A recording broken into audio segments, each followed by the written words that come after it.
गायत्री विद्या मंदिर उच्च माध्यमिक विद्यालय सांसद के यूट्यूब चैनल पर आप सभी का पुनः हार्दिक स्वागत। आज हम 8th क्लास के विज्ञान विषय का पहला पार्ट डिस्कस करेंगे। पहला पार्ट आपके दे रखा है फसल उत्पादन एवं प्रबंधन। आप जानते हो पहले पार्ट पर आधारित आपके पिछले इसी पार्ट पर देखे तो 5 वीडियो रिलीज हो चुके हैं, जिसमें अलग अलग वीडियो में अलग अलग मैटर आपको पढ़ने का प्रयास किया गया है। आपने फसल पर आधारित अलग अलग फसल उत्पादन करने के लिए अलग अलग स्टेप थे, अलग अलग चरणबद्ध रूप से फसल को अपन तैयार करते हैं। तो उसमें आज अंतिम चरण आपका रहेगा भंडारण करना।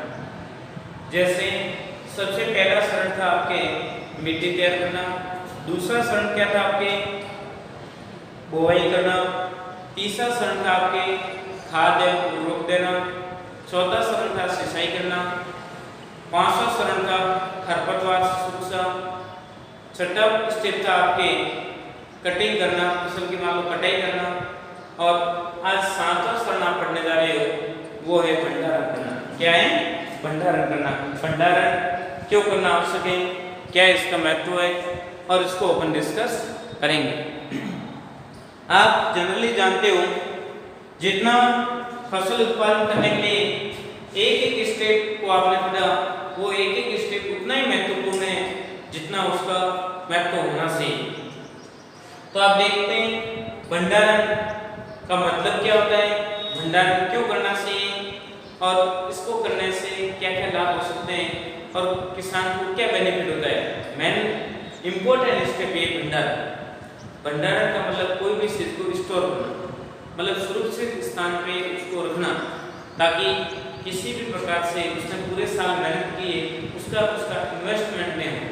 एकदम सुरक्षित रूप से मान लो अनाज को रखेगा तो बेच पाएगा, कीड़े मकोड़े से या अलग अलग जलवायु थे उनके द्वारा उसकी फसल को हानि न हो सके।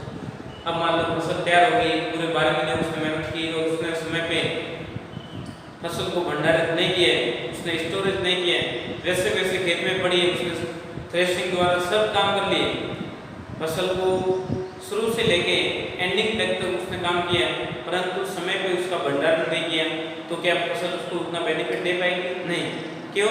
क्योंकि मान लीजिए कि आप आज आपने मान लो पूरे साल की मेहनत करके आपने गेहूं की मान लो फसल ले ली, गेहूं की फसल आपने ले ली और थ्रेशिंग द्वारा उसको अनाज को भी अलग कर लिया, और एक क्या कर दिया आपने खेत में बोर के रूप में आपने पूरा एक ढेरी बना के रख दिया, और कहते हैं कि मेरे घर पे कोई काम आ गया अर्जेंट, या आप कहीं पे चले जाते हो कि कल आके मैं अपना रख दूंगा गेहूं को, तो फिर हो सकता है कल आप आओ, उससे पहले कोई मतलब जानवरों द्वारा या पशुओं द्वारा या कोई प्राकृतिक प्रकोप द्वारा, जैसे सपोज मान लीजिए बारिश से होगी, तो सारे गेहूं मतलब आपने पूरा एक ढेरे के रूप में आपने पूरा एकदम साफ करके रख दिया, और सिर्फ बोरी भरने तक ही रखा था काम, और बारिश होगी एक समय तो सारे गेहूं क्या हो जाएंगे, पूरे खेत में फैल जाएंगे और पानी के साथ में मिक्स हो जाएगा और गेहूं का सड़ जाते हैं।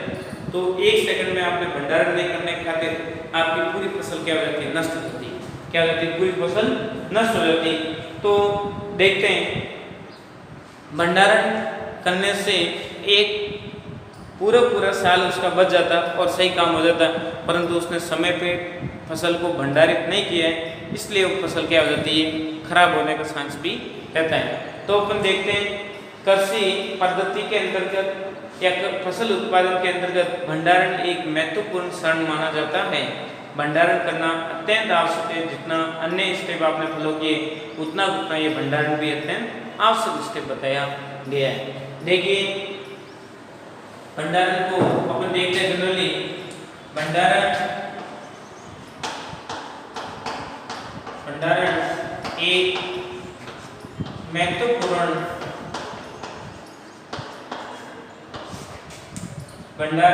महत्वपूर्ण कृषि कार्य या कृषि उत्पादन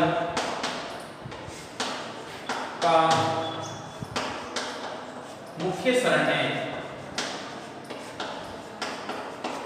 क्या बता रहे हैं?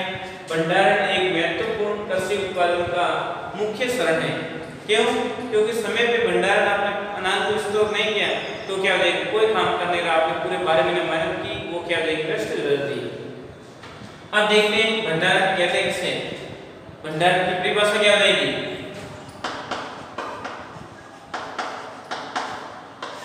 आपको कुछ भंडारण कहते क्या है, भंडारण किसे कहते हैं, तो आप क्या बताओगे, जो आपने फसल तैयार की है, जो परिपक्व फसल आपको प्राप्त हो जाती है, अनाज को सुरक्षित स्थान पर स्टोरेज करना या सुरक्षित स्थान पर रखना जहाँ पे प्राकृतिक एवं कृत्रिम प्रकोपों से उसको बचाया जा सकता है, उसे अपन क्या कहते हैं, सामान्यतः भंडारण कहते हैं।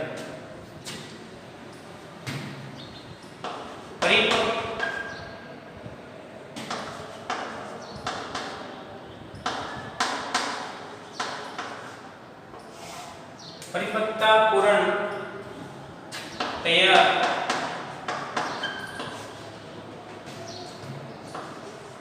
अनाज को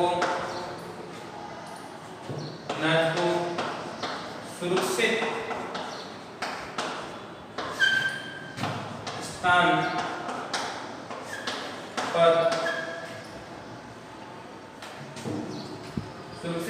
पर लंबे समय तक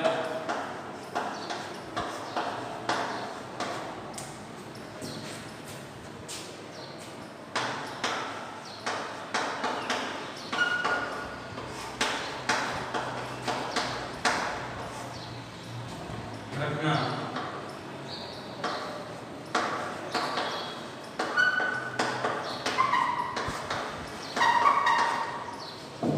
अर्थात अनाज को सूखे या सूक्ष्म जीव, दिमाग होती है ना, सूक्ष्म जीवों या प्राकृतिक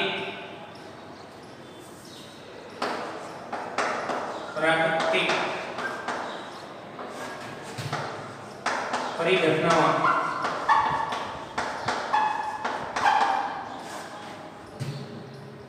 जैसे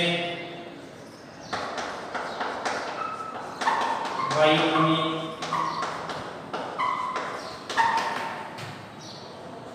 वर्षा, धूप या ताप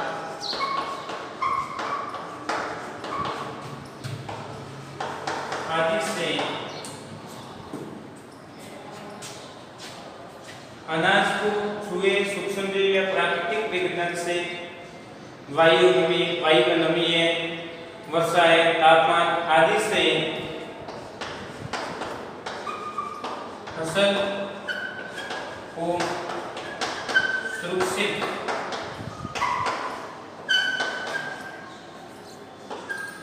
स्थान पर रखना ही भंडारण कहलाता है।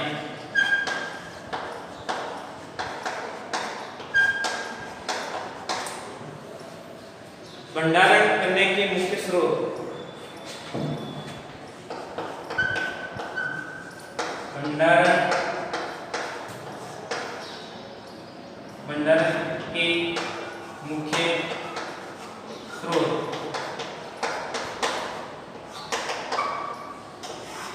क्या क्या होते हैं उसको अपन डिस्कस कर रहे हैं कि भंडारण के लिए क्या क्या स्रोत अपनाए जा सकते हैं, क्या क्या क्रियाविधि की जा सकती है जिससे आपकी फसल लंबे समय तक सुरक्षित रह सके।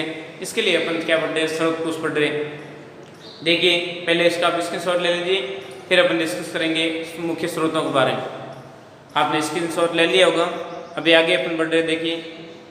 देखिए भंडारण के मुख्य स्रोत के रूप में आपके काम में रहते हैं जूट के बोरे, कपास के बोरे, अलग अलग प्रकार के बोरी हैं। सामान्य भाषा में क्या कहते हैं, अलग अलग प्रकार के बोरी में अनाज को अपन भंडारण करते हैं। ज़्यादातर आप देखते हो मैक्सिमम जितने भी प्रकार के अनाज आता है वो तो या तो कट्टों पैकिंग होता है या फिर इसमें होता है बोरों में भंडारण किया जाता है। दूसरी बात की जा रही है बड़ी टंकियां। कई प्रकार की आपने देखी होगी घर पे धातुओं की टंकियां भी होती है, बड़ी बड़ी प्रकार की टंकियां, उसमें भी हम अनाज डाल के रख देते हैं और फिर बाद में आवश्यकता है दूसरा उसको काम में लेते रहते हैं। साइकिलों या बड़े बड़े गोदाम, गोदाम को अपन क्या कहते हैं साइकिलों, जहाँ पे अनाज को बड़े पैमाने पर भंडारित किया जाता है उसे अपन क्या बोलते हैं, साइकिलों या गोदाम। आपको क्या गोदाम या साइकिलों क्या है, साइकिलों क्या है, तो आप क्या बताओगे, अनाज को बड़े पैमाने पे भंडारित करने का स्थान क्या कहलाएगा, साइकिलों।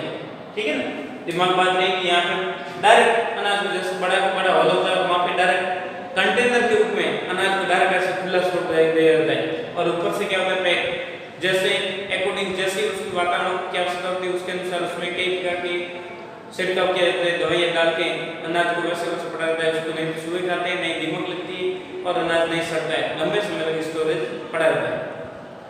तो या फिर पुराने जमाने में क्या हुआ करते थे, कोठे माटी के बनाते थे, आपने देखा भी होगा तो प्राचीन, कई बार आप गाँव में जाओगे तो आपको देखने को मिलेगा झोपड़ी टाइप ऐसे ऐसे बड़े बड़े कोठे होते हैं, मिट्टी के बने होते हैं और ऊपर से अनाज डाल देते हैं और फिर बाद में यहाँ पे क्या होता है, एक छोटा सा किवाड़ होता है और ऊपर पूरी पूरी झोपड़ी टाइप का सज के सज लगा रहते हैं, पूरा सजावट कर लेते हैं ताकि बारिश वारिश हो तो भी वो अनाज खराब अंदर नहीं होता है। और आवश्यकता होती है वैसे इस किवाड़ को खोल के उसमें से अनाज को अपन बाहर निकाल सकते हैं। तो आप जाओगे कभी कभार ग्रामीण परिवेश में भ्रमण करने जाओगे, देखोगे तो आपको देखने को मिलेगा ऐसे छोटे छोटे झोंपड़ियाँ टाइप में कोठे बने होते हैं और उसमें क्या भर रखा होता है, अनाज। ये पहले जमाने में इसका बहुत उपयोग हुआ करता था, परंतु लेटेस्ट में गोदाम व बड़ी बड़ी टंकी एवं बोरों ने इसका स्थान ले लिया। बाकी पहले जमाने में लोगों के पास इतनी व्यवस्था नहीं थी तो वो मिट्टी के बना के रखते थे, मिट्टी के बना के घर के सामान से बना के रखते थे, फिर बाद में उसको भर लेते और पूरे 12 महीने तक उसको क्या करते हैं, अनाज को यूज करते हैं। उसमें पहले जमाने में दवाई तो थी नहीं, अब उसमें कई प्रकार के दीमक या कई प्रकार के मकोड़े या सूक्ष्म जीव को संक्रमण से बचाव के लिए उसमें क्या करते हैं, नीम की पत्ती डाल देते हैं। क्या डाल देते हैं, नीम की पत्ती को कूट के पाउडर बना के उसमें मिक्स कर देते हैं या डायरेक्ट डाल देते हैं ताकि कई प्रकार के सूक्ष्म जीवों का प्रकोप उस पर होने से क्या करते हैं, बचा रहता है। तो भंडारण एक अत्यंत महत्वपूर्ण स्टेप है, इसको भी समय पे करना उचित माना जाता है। बाकी समय पे अनाज का भंडारण नहीं कर पाते हैं तो आपकी की पूरी 12 महीने की फसल क्या रहती है, वेस्टेज होने की संभावना बनी रहती है।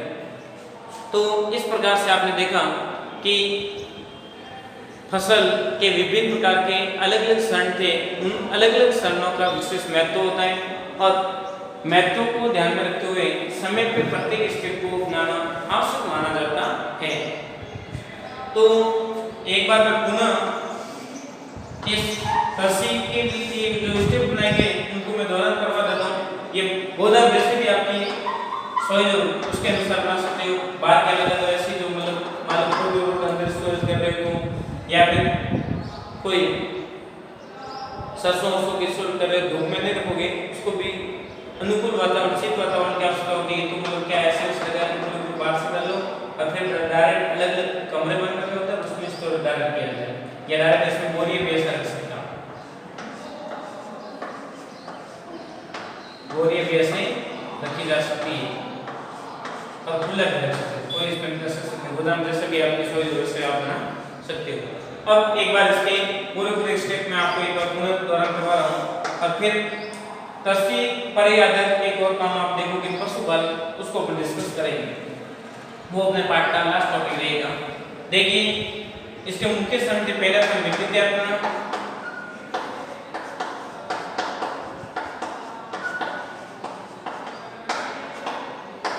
दूसरा क्या पढ़ा था आपने, दूसरा स्टेप आपने क्या देखा था, बुआई, तीसरा खाद व उर्वरक देना, चौथा स्टेप पढ़ा था आपने क्या, सिंचाई, पांचवा स्टेप पढ़ा था खरपतवार से सुरक्षा,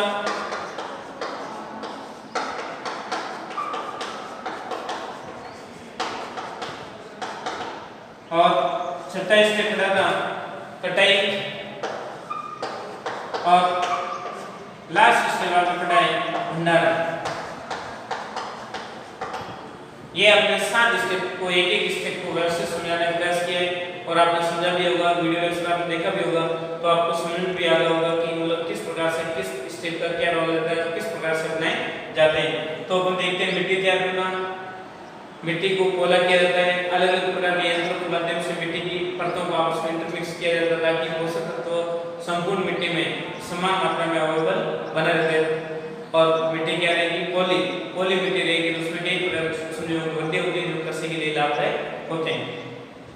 बोई, बीजों को रोपना या दानों को जमीन में रोपा जाते हैं या उगाए जाते हैं, उसे रोपण कहते हैं, बोई कहते हैं। बोई किस समय पे की जानी आवश्यक है। बोई के लिए अलग अलग प्रकार के अलग अलग प्रकार के कल्टीवेटर तो आपने पढ़े थे। खाद एवं उर्वरक देना, फसल को मान लो कई प्रकार के पोषक तत्वों की आवश्यकता होती है, जो मिट्टी में धीरे धीरे पोषक तत्व कम हो जाते हैं, तो डायरेक्ट खाद एवं उर्वरकों का प्रयोग करके मिट्टी में पोषक तत्वों की मात्रा को बढ़ाया जा सकता है। सिंचाई, कुछ अंतराल के बाद में भिन्न भिन्न अंतराल के बाद में अलग अलग फसल के लिए समय अवधि अलग अलग होती है और निश्चित समय अवधि के बाद में फसल को पुनः पानी सप्लाई करना वो क्या कहलाता है, आपकी सिंचाई कहलाता है। सिंचाई के लिए अलग अलग प्रकार के यंत्र काम आते थे। सिंचाई के अलग अलग स्रोत थे, परंपरागत और आधुनिक स्रोत में आपने देखा था ड्रिप तंत्र और छिड़काव तंत्र। छिड़काव तंत्र के अंदर फुहारा विधि आती है, ड्रिप तंत्र के अंदर निप्पल लगे पूरे खेत में निप्पल फैलाई दी जाती है और फिर बाद में पौधे की जड़ में एक एक क्या किया जाता है, सेच दिया जाता है, पानी बूंद बूंद गिरता है और पौधे को मिलता रहता है। ये किसमें आता है, ड्रिप तंत्र में। दिमाग बात है। खरपतवार सुरक्षा, विभिन्न प्रकार के रसायन या विभिन्न प्रकार के औजारों के माध्यम से निदान करना क्या कहलाता है, आपके खरपतवार सुरक्षा निदान, या जिसको अपन बोलते हैं निराई, आपने डिस्कस किया था। कटिंग, फसल को कटिंग करना, मतलब फसल मान लो पकी है तो उसको पकी हुई फसल को काटना क्या कहलाता है, आपकी कटिंग। कटिंग भी समय पे होना अत्यंत आवश्यक माना जाता है। कटिंग समय पे हुई तो तभी जाके फसल आपको उसका पूरा लाभ मिल पाता है। और लास्ट स्टेप आज आपने डिस्कस किया है भंडारण। ये तो थे कृषि के मुख्य क्षण। कृषि खेती करने आए तो इतने स्टेप को आप फॉलो करते हुए जाओगे, तब जाके लास्ट में जाके आपको फल मिलता है और आपका काम बनता है। बाकी आपने एक भी स्टेप में लापरवाही की तो आपको जितना बेनिफिट होना था उतना बेनिफिट नहीं हो पाता है और अपना काम क्या होता है, अधूरा। अब कृषि पर ही आधारित ही क्या पढ़ेंगे अपन, पशुपालन। थोड़ा सा मैटर दे रखा है पशुपालन, उसको अपन डिस्कस कर रहे हैं। पशुपालन भी कृषि पर आधारित है।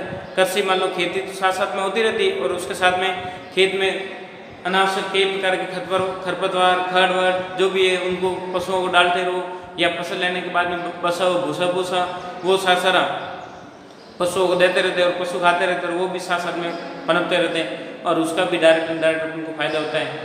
उसके बारे में अपन डिस्कस कर रहे हैं। पशुओं के लिए भोजन एवं पशुपालन क्या होता है, क्या लाभ है, उसको अपन डिस्कस कर रहे हैं। देखिए इसका आप स्क्रीनशॉट ले लीजिए, फिर मैं 18 मीटर को देखिए। अपन देख रहे हैं फसल का आपने डिस्कस किया है। इसके पीछे आपने शुरुआत में मैंने पढ़ाया था कि जितने भी जीव जंतु होते हैं उनको भोजन की आवश्यकता होती है। भोजन एक तो पेड़ पौधों से प्राप्त होता है और दूसरा होता है जंतुओं से। अब अपन पढ़ने जा रहे हैं जंतुओं से भोजन। जंतुओं से भोजन, जंतुओं से भोजन के रूप में आप क्या क्या प्राप्त करते हो उसको अपन डिस्कस कर रहे हैं। और जंतुओं को भोजन करने के लिए जंतुओं को पहले उनकी क्या करना पड़ेगा, जंतुओं को पालन करना पड़ेगा। मुर्गी पालन है, पशु पालन है या मधुमक्खी पालन है, कई प्रकार के, या एक्वाकल्चर है, फिशेज कल्चर है, तो अलग अलग प्रकार के ऐसे कल्चर होंगे, उसके अनुसार उनको रखना पड़ता है, तब जाके उनसे भोजन या उनसे लाभ उनको डायरेक्ट प्राप्त होता है। तो जंतुओं से जैसे भोजन बात करें, जंतुओं से आपको भोजन के रूप में क्या क्या प्राप्त होता है, भोजन में जैसे दूध, घी, या डायरेक्ट लिखोगे दूध उत्पाद,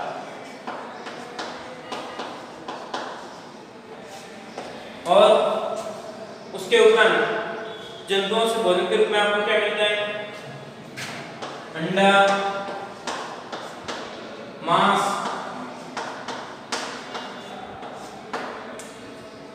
और विभिन्न प्रकार के तेल या वसा। और आप क्या प्राप्त कर सकते हो जीव जंतुओं से?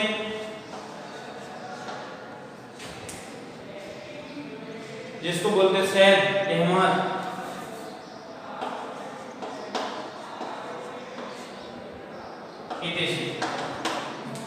ये जीव जंतुओं द्वारा प्राप्त होने वाले खाद्य पदार्थ हैं। जीव जंतुओं से या जंतुओं से भोजन प्राप्त किया गया होता है। दूध है, घी है, दूध उत्पाद के रूप में छाछ, दही, मिठाई है, कई प्रकार के प्रकार की दूध का भी प्रयोग किया जाता है। मावा मिठाई, पनीर, बहुत सारे से। तो दूध उत्पाद और अंडा भी एक प्रकार के जंतु, जीव जंतु के द्वारा, जीव जंतु में सभी आ जाएंगे जीव जंतु। तो अंडा किससे प्राप्त होता है? कई प्रकार की मुर्गी होती है, उससे अंडे आपको प्राप्त होते हैं। और उनका भी आप मांसाहारी होते हैं, वो डायरेक्ट उनको भी यूज करते हैं। मांस, कई प्रकार के जीव जंतुओं को मार के उनका भक्षण किया जाता है, मांस के रूप में खाया जाता है। तो भी एक प्रकार मांस भी जंतुओं से ही प्राप्त होता है, परंतु है मनुष्य के कई भोजन है। तेल, विभिन्न प्रकार की मछलियों को आप मारने पर उनसे मांस भी प्राप्त होता है और विभिन्न प्रकार के तेल एवं मसाला पदार्थ भी प्राप्त होता है। शहद मधुमक्खी से प्राप्त होता है। तो ये देखते हैं, ये भी साथ साथ किस पर आधारित है? कृषि पर ही आधारित है। फसल आप बोते हैं, उसके साथ में साइड रूप में आपके साइड काम चलता रहता है, साइड बिजनेस का काम कर रहे हैं। तो अपन इसमें पढ़ेंगे पशुपालन।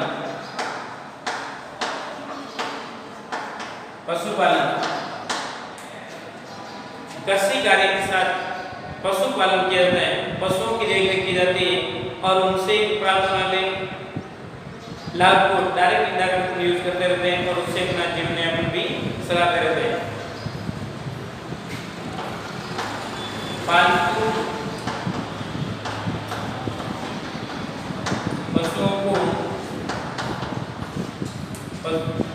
पशुओं का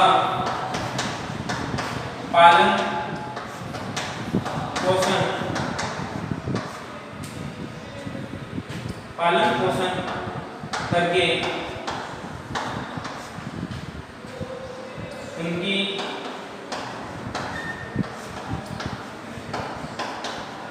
सुरक्षा की जाती है।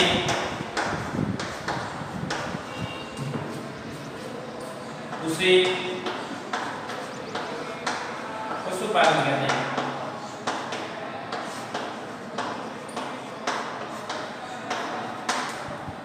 देखिए, पालतू पशुओं का पालन पोषण करके उनकी सुरक्षा की जाती है। ऐसा नहीं घर पे गाय लाके आपने बांध तो दी, परंतु उसका पालन पोषण हो ही नहीं रहा है।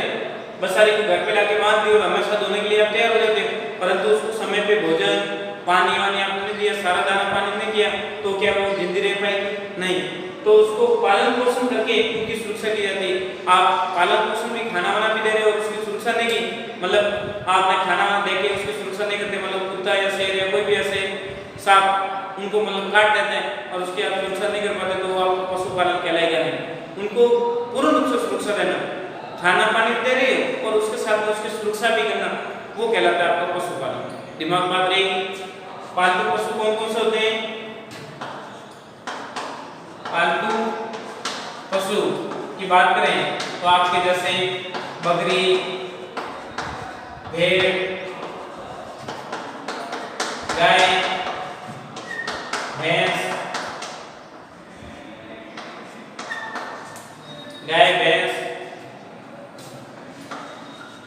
घोड़ा, ऊंट, कुत्ता,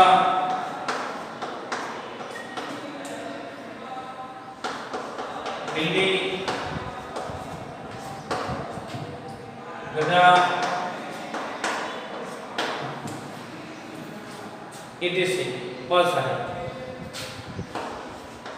जिनसे आपको लाभ होता है। देखिए, यहाँ देखते हो बकरी से दूध भी प्राप्त होता है और उसके उपरांत भेड़ है, गाय, बकरी, इनसे कई प्रकार के छोटे इनके होते हैं, क्या उनको बोलते हैं अपन, इनके बछड़ों को मार के मांस के रूप में भी काम में ले जाते हैं। आप देखते हो मार्केट में कई प्रकार के पशुओं को मार के खाते हैं लोग, तो इनको अपन कहते हैं कि बकरी है, भेड़ है, गाय है, भैंस है, घोड़े, कई प्रकार घोड़े होते हैं, उनको दौड़ाते हैं और फिर बाद में उनका भी क्या मार्केट में बेच देते हैं। मार्केटिंग उनकी भी होती है, दौड़ाते हैं। और एक प्रकार ये पशुपालन है, बहुत सारे घोड़े रखते हैं, फिर बाद में लोग आते हैं, देखते हैं और उनमें सेलेक्ट करके एक ग्रुप को लेके जाते हैं और उनका काम चलता रहता है। तो वो भी एक पशुपालन के अंदर आता है।